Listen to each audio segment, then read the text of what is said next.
The problem here is that a government came into office and its policies have been so chaotic that those people who have worked hard to attain that level of comfort have now seen it all almost wiped away.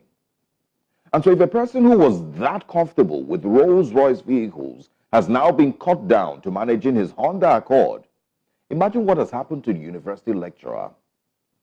Imagine what that lecturer has had to do. This change in economic realities is, by the way, not as a result of Mr. Rolls-Royce's bad business decisions. He didn't do anything wrong or anything like that. But because an administration came into office and completely changed the trajectory of businesses and the value of the currency across Nigeria. Again, this morning, as you think of Mr. Rolls-Royce, think as well of the civil servant who's working in his very small state government office.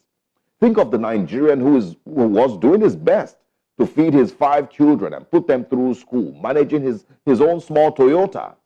What do you think has happened to him? If Mr. Rolls-Royce has dropped from using those exotic cars to using a Honda Accord, what do you think has happened to those who had a Honda Accord? What do you think has happened to those who had small Toyota Corollas? What do you think is their fate?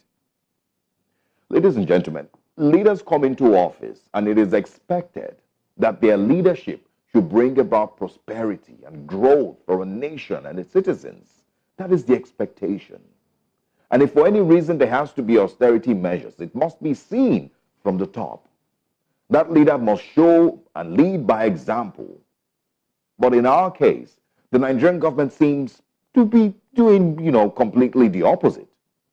Billions are being budgeted and spent on houses and cars for the executive, while our dear friend dropped his Rolls-Royce for a Honda. And if the government expects citizens to make sacrifices, then there must be visible signs that government is leading by example. Government must also drop its own Rolls-Royce and use a Honda. Mr. President and the executive, the National Assembly members, must also drop their own Rolls-Royce. It must be seen that they have also decided to leave their Rolls-Royce and move to a Honda. Also, Mr. President failed to actually even inspire hope that someday this friend will be prosperous again, enough to go back to using one of his Rolls-Royce.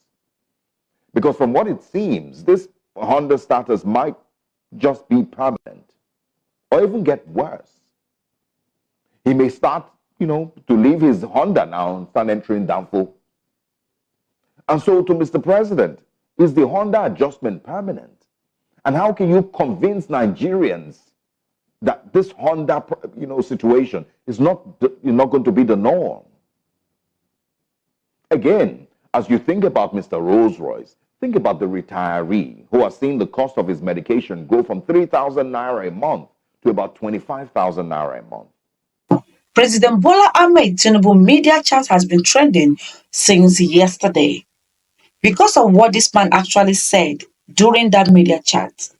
This man from Central TV have explained so many things and is now asking a question to this Nigerian president, who happens to be President Bola Ahmed Tinubu, who is publicly saying and proudly saying that his friends are now able to adjust to the economy at this moment. They have adjusted to the way things are in Nigeria.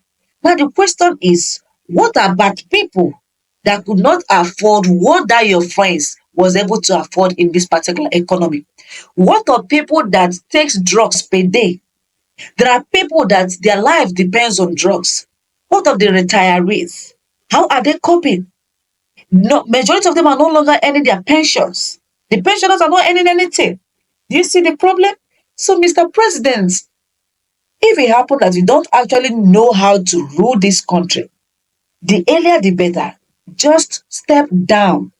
Let the people that knows exactly how to take the country into a better position, how to lead a nation, take over. Because you are already squandering and scattering things. Imagine you bringing France a military base in Nigeria, and now you want to engage. You have already started war with Nigeria Republic. For crying out loud, what is exactly happening? What's actually happening? Does it mean that our president does not even have the interest of innocent Nigerians at heart? He's only doing whatever that pleases him, whatever that comes across his mind, he just do that. Nothing more. Anyway, my God, people, then I beg, what is your own opinion regarding this video you just watched now? I love what this man said. This is a must-watch video. Don't forget to share this video so that many Nigerians will see this and come and air their own point of view.